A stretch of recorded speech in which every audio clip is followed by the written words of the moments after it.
guys know the drill. Apple just did their WWDC 2023 event.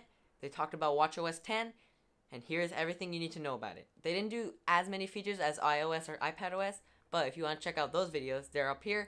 But we're talking about watchOS. So let's talk about the first feature, and it is the 2 new watch faces that you can get. And they are very cool. First watch face we're going to be talking about is called Palette, and it looks like this. And this is my watch face, the one I have on right now. It's orange and blue. And as you can see, it changes colors based on the seconds, minutes, and hours time. So as you can see, the seconds is turning orange, while the hours and minutes are turning blue and staying maybe even light or dark blue. So that is very cool. And another feature that you can add to this is you can add 4 complications on there. So you can have your workout, activity, astronomy, anything you want. It's really cool. So that's the first watch face that they added, and it's probably my favorite. The second one is my second favorite because it's Snoopy and Woodstock. This is how it looks, and this is the one I have, orange. It's really cool because every time you open up your watch, a different action they will do. So like one of them was surfing, the other one was rope skipping. So that's really cool, and they can do different little things every time you open the watch, and you can pick the certain colors you want. But a little detail that I think that was really cool that they added is for every color, it's a different name from the Peanuts series. So if you know the Peanuts movie series, everything, you know that there are certain characters. So like one of them is dark blue, and it's called Lucy Blue. And as you can see, it is based off of the character Lucy in the Peanuts show and movie. The second feature we're going to be talking about is called Widget Stack. And I personally think this is a very good idea for the Apple Watch.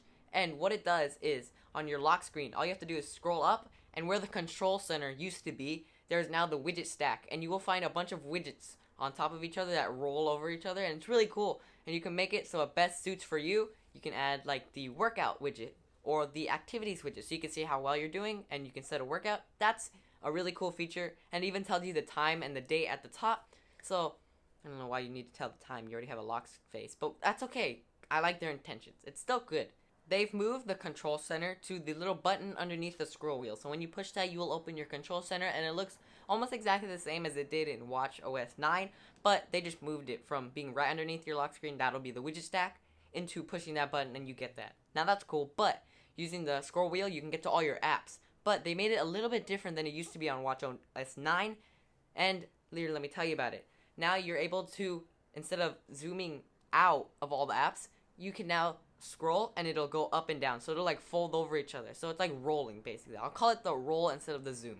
They did a new update to the activities app, and what they did is when you open it, you will see your rings, your activity rings, and in the corners of the screen, you will see a couple of icons. And here's an example of one of them. Now the trophies are more neatly organized in that little icon. So they're like little quick actions for the activities app.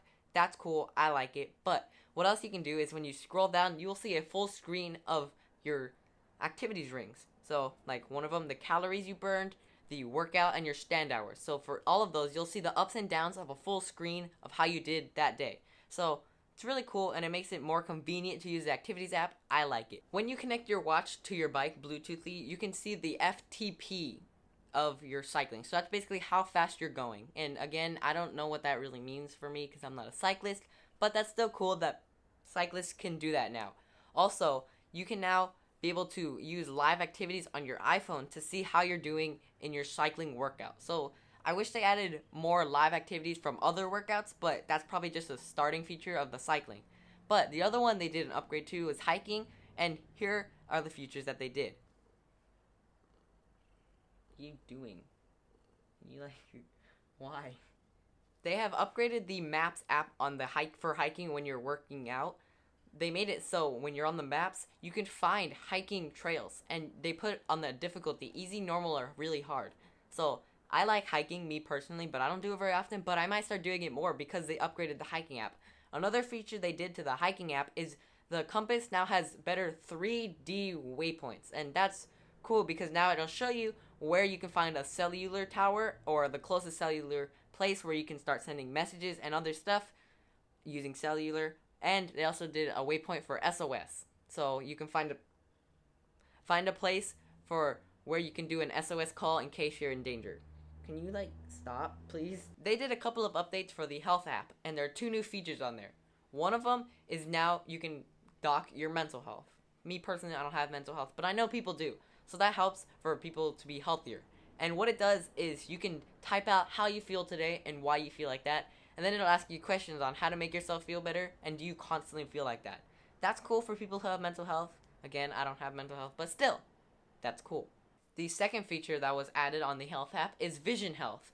And that's cool because I like keeping an eye on my vision. I like being able to see very far. But here are the features that they added for vision. The first one is using Face ID on your phone or iPad. It will detect how close you are to your screen, and it'll tell you if you need to back it up more.